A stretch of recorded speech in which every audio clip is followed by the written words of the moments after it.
La SIAT, la Société d'investissement pour l'agriculture tropicale, bientôt en Côte d'Ivoire, un centre qui devrait couvrir toute la région ouest africaine. C'est à Bruxelles que cette annonce de transfert a été faite en présence du ministre ivoirien de l'Agriculture.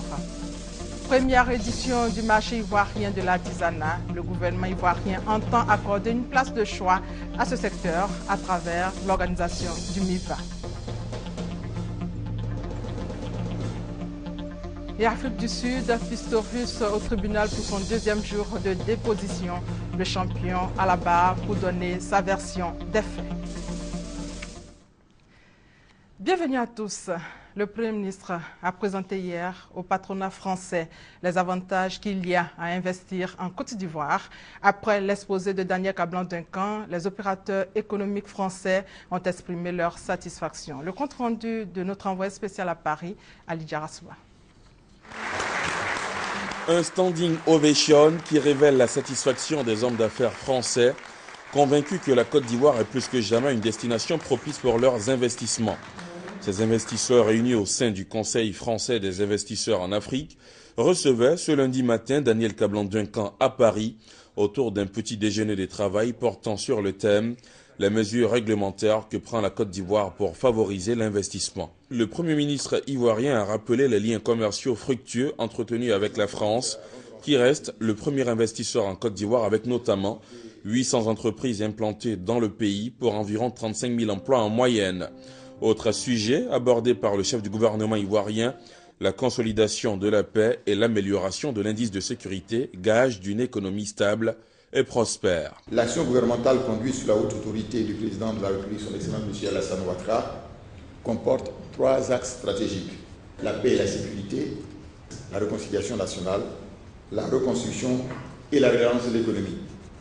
En ce qui concerne la paix et la sécurité, préalable à tout développement économique viable, les actions entreprises ont permis de faire chuter l'insécurité. L'indice d'insécurité selon la norme mesurée donc par les Nations Unies était ainsi passé de 4 à 2 en décembre 2013, soit donc le même indice de sécurité que Genève ou New York. Au plan politique, la création de la commission Dialogue, Vérité et Réconciliation, CDVR en abrégé, qui doit permettre aux Ivoiriens de retrouver les vertus du vivre ensemble, c'est-à-dire d'être capables de s'unir autour d'un idéal commun pour bâtir une nation. Cette offensive commerciale ivoirienne menée à Paris par Daniel Cablan-Duncan a le mérite d'avoir convaincu même les sceptiques d'entre les hommes d'affaires français.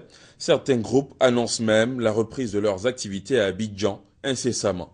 Nous avons le sentiment qu'il se passe beaucoup de choses en Côte d'Ivoire aujourd'hui et nous sommes très heureux si nous pouvons accompagner le développement du pays dans les métiers qui sont les nôtres et apporter la contribution qui sera la nôtre pour que la Côte d'Ivoire puisse continuer ce développement extraordinaire qu'elle connaît. La réinstallation dans des locaux, effectivement, sera d'ici la fin du mois d'avril.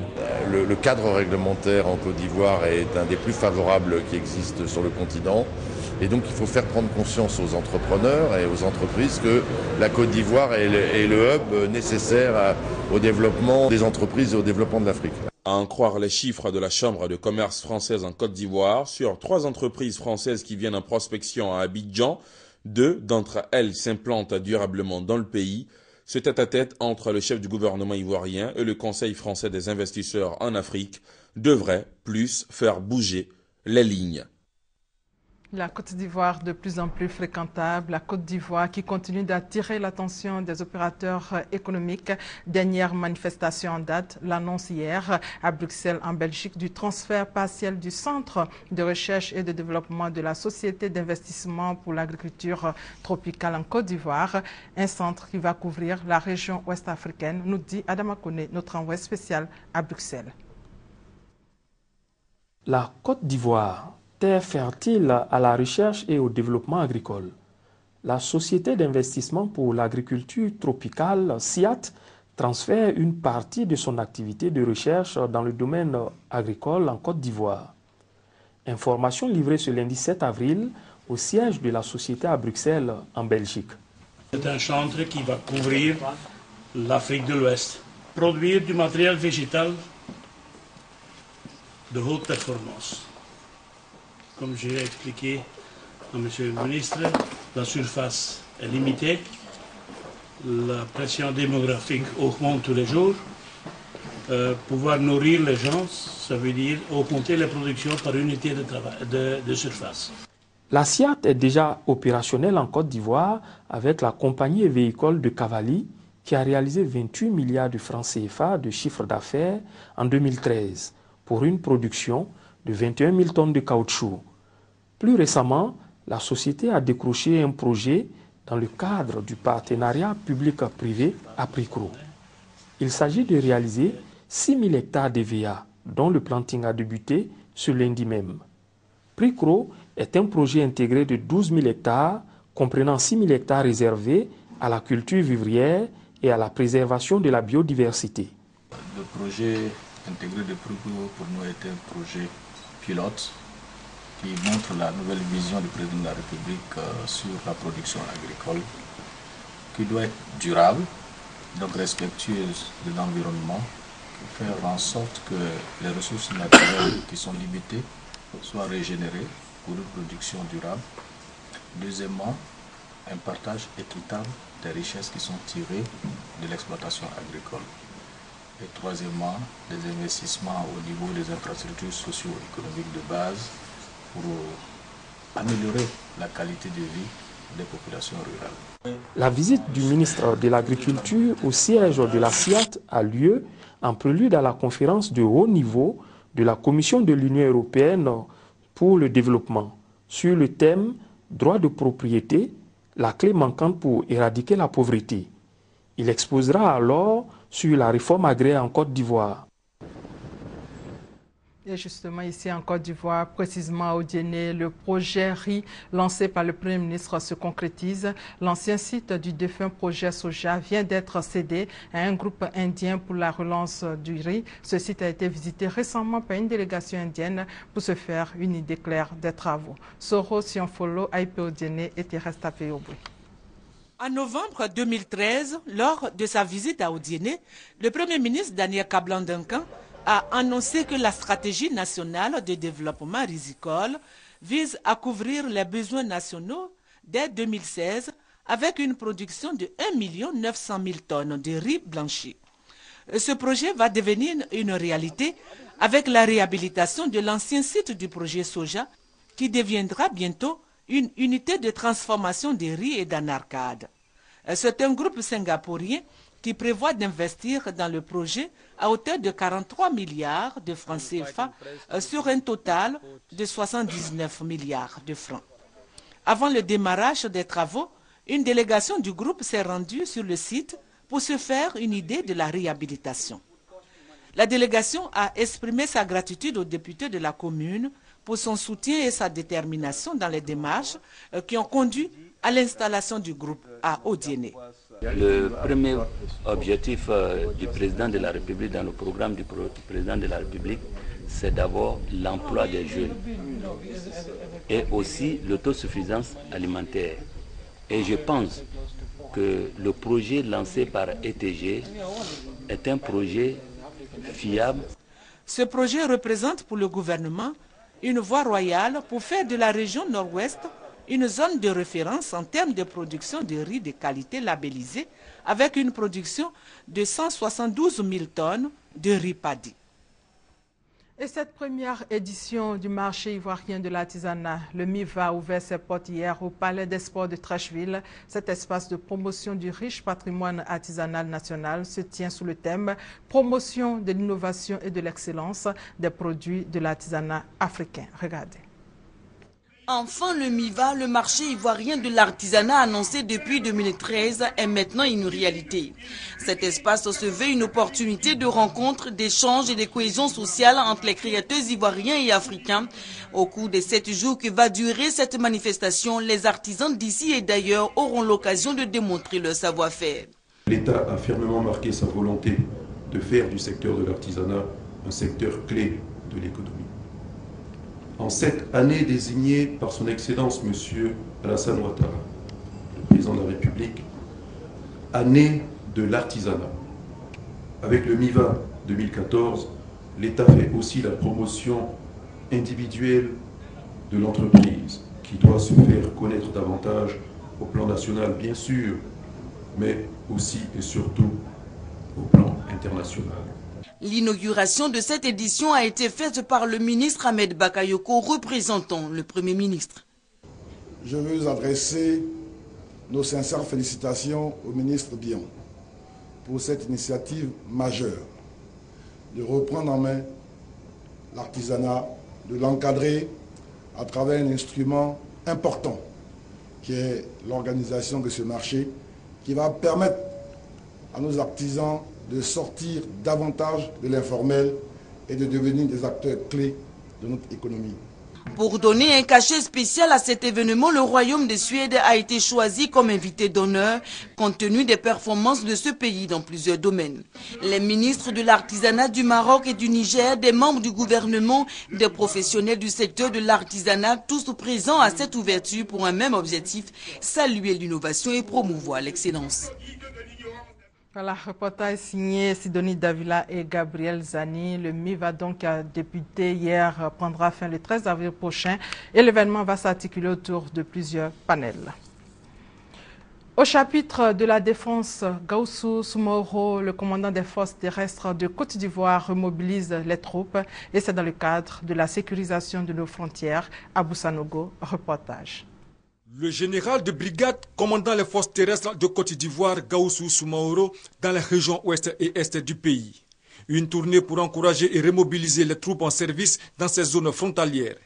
Après une rencontre avec le préfet de la région du Cavali, Kone Samba, le général Gaoussou Soumaoro, accompagné du lieutenant-colonel Loseni Fofana, commandant le bataillon de sécurisation de l'Ouest, chef de bataillon, s'est rendu au sous-groupement de tous les plus. Dans son adresse aux troupes, le commandant des forces terrestres les a exhortés à demeurer unis et solidaires pour la défense et la sécurisation des personnes et des biens. Il les a également félicités pour la saisie de 2 camions remorques. Ils transportaient plusieurs sacs de cacao prêts à être vendus frauduleusement au Libéria. À Bondoukou, 12 camions, 3 tricycles et 5 motos transportant plusieurs tonnes d'anacad en direction du Ghana ont été saisis par les éléments du bataillon de sécurisation de l'Est placés sous les ordres du commandant Soro Draman, chef de bataillon. Il a été confié la mission de faire en sorte qu'aucun produit produit sur le sol ivoirien ne traverse les frontières ivoiriennes pour se retrouver ailleurs. Et depuis qu'ils se sont mis à cette mission, ils le font avec brio, avec beaucoup de détermination et de professionnalisme pour que notre pays soit bien défendu à partir de ses frontières. Il faut que nous ayons une parfaite cohésion. Et c'est pour ça que le général de corps d'armée Soumaïla Bakayoko m'a demandé dans mon adresse de faire en sorte que les gens comprennent la nécessité de la cohésion entre toutes les forces. Une saisie saluée par les acteurs de la filière Anacad de la région du Gontougou. C'est une manière de nous interpeller tous de la nouvelle donne que la Côte d'Ivoire s'est dotée. Nous devons vraiment suivre cette voie-là. Bon, on leur a dit que ce n'est pas normal d'arrêter parce que déjà l'État a pris décision pour aller contre ça. Il faut qu'en tant que chef de l'État, quand il prend une décision, il faut que nous aussi, on doit assumer ça. C'est par une visite au chef de province de Pinango, porte-parole des rois et chef de la région du Gontougou, Nana Adou Bibi II, qu'a pris fin la tournée du commandant des forces terrestres de Côte d'Ivoire. Et dans l'actualité ce mardi, la remise officielle des chambres aux étudiants après la crise post-électorale est prévue aujourd'hui justement. Les étudiants dont les demandes de chambre en cité universitaire ont été validées peuvent consulter la liste des premiers bénéficiaires dès ce mardi au campus de Cocody et sur le site internet du Centre régional des œuvres universitaires d'Abidjan. Pour cette première phase, les autorités du CROU ont prévu 3800 lits au campus de Cocody où les résidences universitaires ont été entièrement réhabilitées et équipés. L'inspection de l'enseignement préscolaire et primaire 3 de Yamoussoukro sensibilise les parents sur l'utilité d'inscrire les enfants à la maternelle. Cette étape de la formation est nécessaire selon les initiateurs de la 2e édition de la promotion des écoles préscolaires pour préparer l'enfant à un bon cursus scolaire. Reportage Soro Corona, commentaire Baker. L'inspection de l'enseignement primaire 3 de Yamoussoukro continue la sensibilisation sur l'inscription des enfants au préscolaire. Elle vient d'organiser la 2e édition de la promotion des écoles préscolaires. Plus de 600 tout-petits ont pris part à cette fête. Cette activité initiée par l'inspection de l'enseignement préscolaire et primaire vise à expliquer aux parents les avantages à inscrire leur progéniture à la maternelle. Les différents intervenants ont salué l'initiative, puis ils ont encouragé les acteurs de l'éducation à accentuer cette sensibilisation dans les villages. Les parents, eux, ont souhaité que chaque école primaire soit dotée d'une classe maternelle pour une bonne préparation de l'enfant au cursus primaire. Pour l'initiatrice Lila Hortense, la maternelle participe à l'équilibre et à la formation de l'enfant. À partir des classes préscolaires, il apprend beaucoup d'autres choses. Il apprend d'abord à s'intégrer à l'école. Parce que c'est au préscolaire qu'on apprend à devenir élève. C'est pour cela que nous demandons à tous les parents de faire venir leurs enfants au préscolaire avant qu'ils n'embrassent les classes de CP1. En ville, les écoles maternelles, c'est 13 000 francs pour toute l'année. Au village, en zone rurale, c'est 6 000 francs. À travers des sketchs, les enfants de la maternelle ont sensibilisé les parents sur des thèmes tels que comment éviter les attouchements, la salubrité en milieu scolaire et l'importance de la déclaration de naissance. Cette deuxième édition de la promotion des écoles préscolaires a permis aux parents d'apprécier l'évolution des enfants inscrits à la maternelle. Les populations de Kofi Amoukro dans le département de Prikro rendent hommage à la Fondation Petrosi pour ses actions sociales dans leur village. Cérémonie d'hommage en présence de plusieurs autorités dans un commentaire de Thérèse Tapeyoboué. Un bâtiment de 3 classes, 100 tables-bancs, c'est le don fait par la Fondation Petrosi à la ville de Kofi Amoukro, localité située dans le département de Prikro, à environ 20 km de Ouélé. Montant total du don, 32 millions de francs. Les populations, avec à leur tête Nana Anzankmin III, ont tenu à rendre hommage à la structure donatrice. Le sous-préfet de Kofi Amoukro, le député de Prikro ainsi que le maire ont saisi l'occasion pour exprimer leur reconnaissance à la fondation initiatrice pour toutes les actions de portée sociale qu'elle mène à travers tout le pays. Ils l'ont encouragé à poursuivre ses œuvres de développement pour l'épanouissement des populations. Cette fondation est créée en 2008. Elle a pour mission, entre autres, l'équipement d'établissements scolaires, de centres de santé et d'aider les personnes vulnérables, notamment les femmes, les enfants. Rendons-nous à Soubré où les populations ont été sensibilisées à la pratique du sport pour une parfaite santé et c'est avec Patricia Omouetia.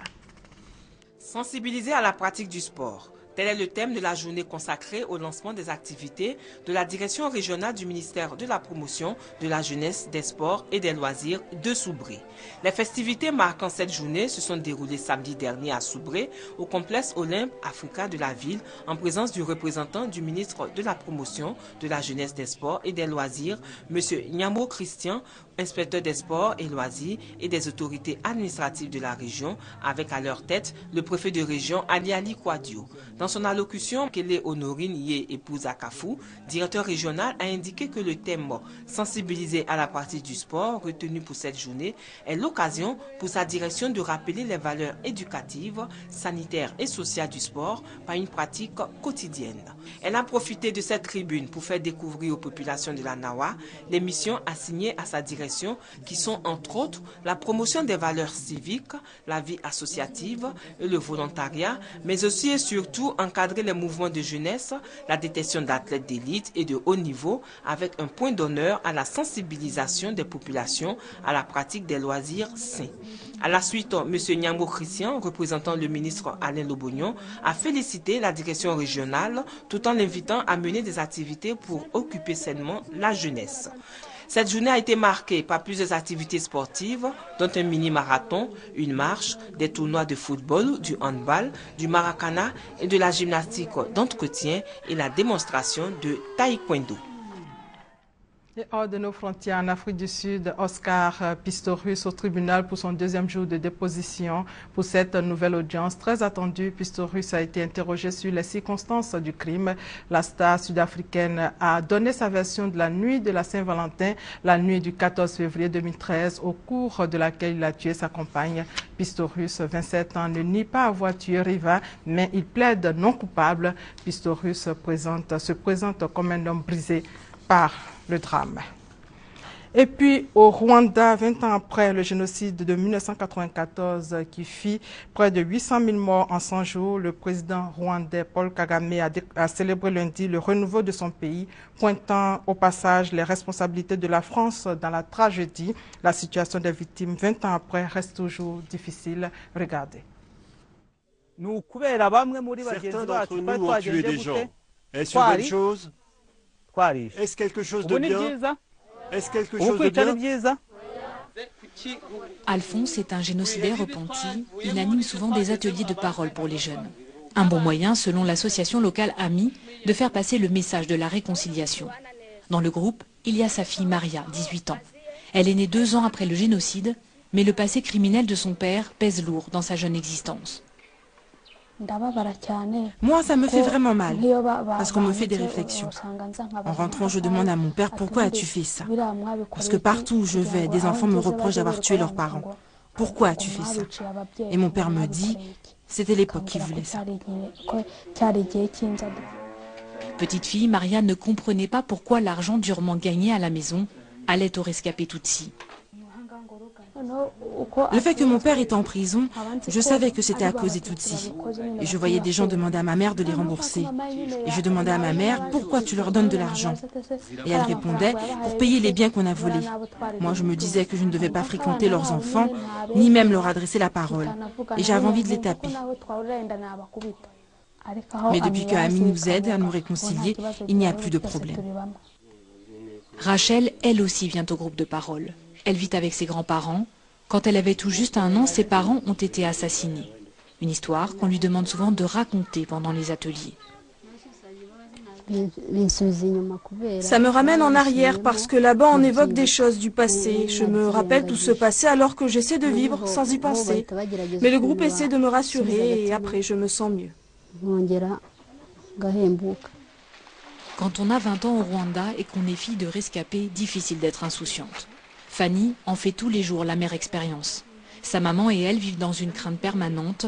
Les tueurs de son père et de ses 4 frères leur en veulent d'avoir témoigné contre eux au procès. Parfois ma mère m'appelle et me dit « Il y a des gens qui nous attaquent, ils sont là.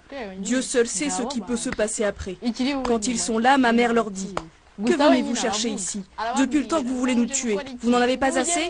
Après ils partent en laissant leur gourdin. Des amis, Fanny en a peu. Elle sait qu'ici, elle ne peut faire confiance à personne. Quand je vais quelque part, on me montre du doigt en disant « Celle-là, celle-là, ses jours sont comptés ». Ensuite, les gens viennent me répéter ce qu'on raconte sur moi et ça ne me rassure pas du tout. C'est pour ça que je ne veux plus vivre ici. La réconciliation, pas simple, même pour ces jeunes qui n'ont pas connu le génocide. Apprendre à vivre ensemble sans être prisonniers du passé, un apprentissage qui prendra sans doute des années. La Guinée-Bissau, pays membre de la CEDEAO, connaît depuis avril 2012 une transition politique suite à un coup d'État militaire. Le président Alassane Ouattara, pendant son mandat à la présidence de la CEDEAO, a œuvré pour le retour de l'ordre constitutionnel dans ce pays. Plusieurs fois reporté, le scrutin présidentiel devrait se tenir ce dimanche. Notre reporter Michel Digré se trouve en ce moment en Guinée-Bissau. Alors Michel Digré, peut-on affirmer aujourd'hui que l'élection présidentielle aura bel et bien lieu dimanche prochain après plusieurs reports?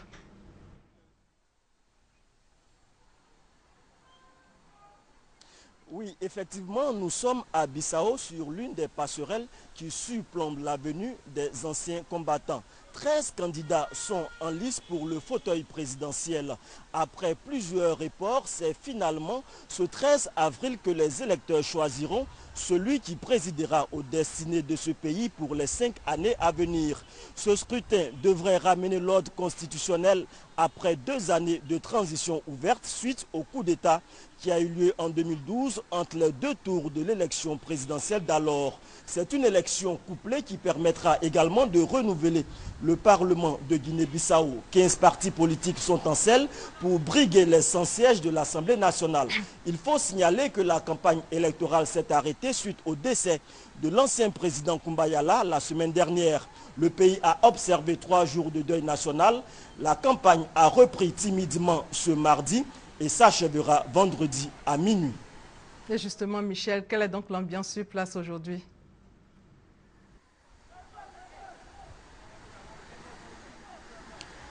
Oui, il faut dire que la campagne électorale jusque-là s'est déroulée sans heurts majeurs. Avant son ouverture, 7 candidats à la présidentielle, 4 partis politiques en course pour les législatives et des organisations de la société civile ont signé un code de bonne conduite et d'éthique. Ce code engage les signataires à respecter le verdict des urnes, à s'abstenir des discours susceptibles d'inciter à la haine et à la violence au cours de la campagne. Et ici, tout le monde espère que ce climat apaisé sera maintenu jusqu'à la fin de la campagne, le jour du vote et même après la proclamation des résultats. Alors, merci Michel et bon séjour en Guinée-Bissau. Et puis ce discours de politique générale de Manuel Valls en France, discours devant l'Assemblée nationale aujourd'hui, premier grand oral pour le nouveau chef du gouvernement français qui a décidé de convaincre une majorité plutôt méfiante. Ici en Côte d'Ivoire, la commune de Séguéla célèbre ses héros. Cette commune a pris part à la première édition du jeu concours Interville produit par la RTI et Séguéla est reparti avec le trophée du vainqueur. De retour chez eux, les membres de l'équipe gagnante ont reçu les félicitations des populations, des élus et cadres. Ambiance et commentaires avec Serge Collia. Les populations de Séguéla, avec à leur tête le premier magistrat de la commune, Diomandé Lassina, ont déroulé le tapis rouge à leurs valeureux représentants. Les champions d'Interville 2014, de l'avis de tous les cadres et élus, ont porté haut le flambeau du Ourodougou. Ces jeunes, au nombre de 28, ont mis du baume au cœur de tous leurs supporters durant 4 mois, la période de l'émission Jeux concours Interville, initiée par la RTI. Séguéla est sortie victorieuse de cette compétition face à 15 autres prétendants à la couronne. C'est une grande première pour beaucoup d'entre nous et on espère que ça va se répéter puisqu'on a d'autres camarades qui vont compétir très bientôt. Avec fierté, les compétiteurs d'Interville 2014 ont remis leur trophée au maire de la commune. Le maire Diomandé Lassina, principal soutien de l'équipe, a félicité ces jeunes au nom de tous les cadres, notamment du ministre d'État, ministre de l'Intérieur. Il a présenté les vainqueurs d'Interville 2014 comme des modèles qui devront inspirer toute la jeunesse du Ourodougou. Nous allons véritablement les encadrer. Dans les années à venir, nous allons faire beaucoup de choses. Je suis fier de ces jeunes-là et je prie Dieu, en tout cas Inch'Allah, que chacun d'entre eux réussisse dans sa vie. Désormais, Séguéla veut jouer les premiers rôles. La ville prépare activement les phases finales du concours Génie en herbe. L'équipe de football Sigulolo prépare également avec le soutien des élus et cadres les batailles futures. La fête aux vainqueurs d'Interville 2014 s'est poursuivie dans la soirée. Un dîner à l'honneur des vainqueurs d'Interville 2014 a été organisé. Dîner au cours duquel les 28 membres de l'équipe et les 6 encadreurs ont reçu chacun la somme de 100 000 francs CFA, soit une enveloppe globale de 3 400 000 francs CFA. Et autre fête, c'est le Festival des musiques urbaines d'Anoumabo, le FEMIA, qui s'est achevé dans la nuit de dimanche à lundi. Dans la ferveur à Yopougon, plusieurs artistes de renom ont fait vibrer le public. Regardez. Fin de mission le dimanche 6 avril pour les festivaliers du FEMUA. C'est le Festival des musiques urbaines d'Anoumabo, édition 2014. Lieu choisi pour le bain de jouvence, le complexe sportif Jesse Jackson de Yopougon. Pour le concert de clôture. Tout comme les 3 jours de prestations à Anoumabo, les invités du groupe Magic System ont fait vibrer le public.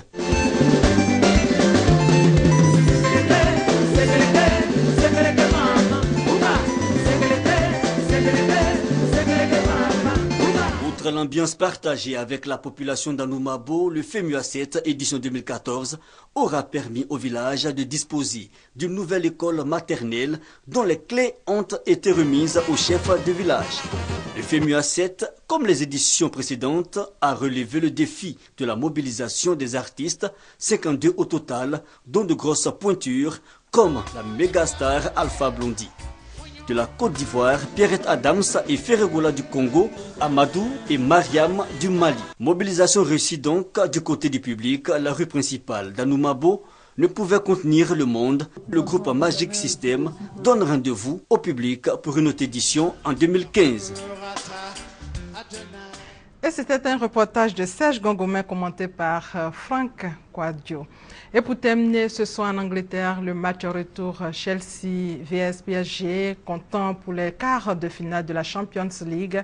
À l'aller, les Parisiens avaient battu les Blues le mercredi 2 avril dernier, 3-1. Et c'est la fin de ce 13h. Merci de votre fidélité.